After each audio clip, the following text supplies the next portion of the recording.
Properties of ionic compound. First property is ionic compounds are solid in nature. They have great force of attraction because they are formed of or they are combined of ions. So since they have attraction, that means they are made of strong ionic transfer, they have a greater force of attraction between them, so they are solid in nature. Their bonds are very strong.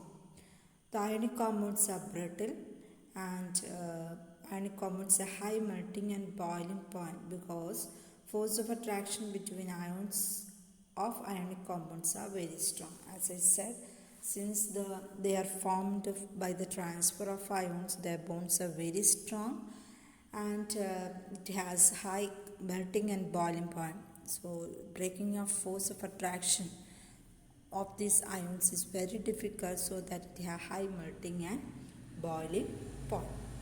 Usually the ionic compounds are dissolving water. They will not, or they are generally insoluble in organic solvent. Next chapter we will study what is covalent compound. Then we will compare the difference between ionic and covalent. Covalent compounds are usually dissolved in organic compounds or organic solvents, whereas ionic compounds are dissolved in water. Okay, so organic solvents like kerosene, petrol, all these solvents, the ionic compounds will not dissolve. Next property is ionic compounds do not conduct electricity in the solid state. We know that solid states do not conduct electricity. Solid substances do not conduct only their solution. എന്താണ് solution ആവാൻ കാരണം, സൊല്യൂഷനിൽ conduct ചെയ്യുമെന്ന് പറയാൻ കാരണം, in the solution only the ions are formed. So the solution of ionic compounds in water conduct electricity because ions are present in the solution of ionic compound that facilitate the passage of electricity by moving towards opposite electrons. You know that electricity, that is the flow of ions. It is electricity means what? Flow of ion. So in order to conduct electricity, the solution of the ionic compounds must be in solution. So in the solution only ions are present, so that the passage of electricity will be taking place and the ions will be moving in opposite electrodes. So next property of ionic compounds is they conduct electricity in the molten state also. The solution and in molten state they conduct electricity.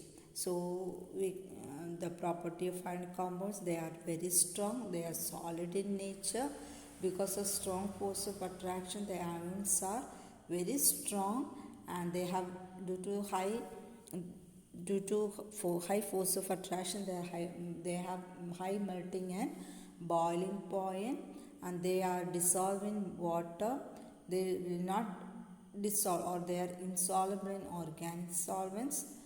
Ionic compounds do not conduct electricity in solid form. They conduct electricity in liquid or in solution or in molten state.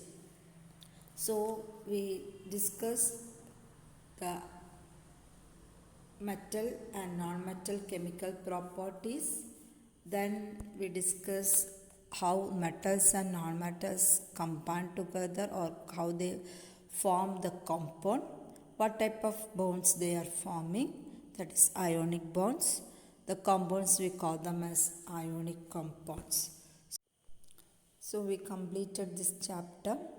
The next one is extraction and occurrence of metals, that is deleted from our syllabus, so that you have to study up to ionic compounds, that means ionic bond formation. So we completed this chapter. For your examination, that is coming examination, the questions will be asked up to reactions of metals. Okay, so hope you understood this video. Thank you.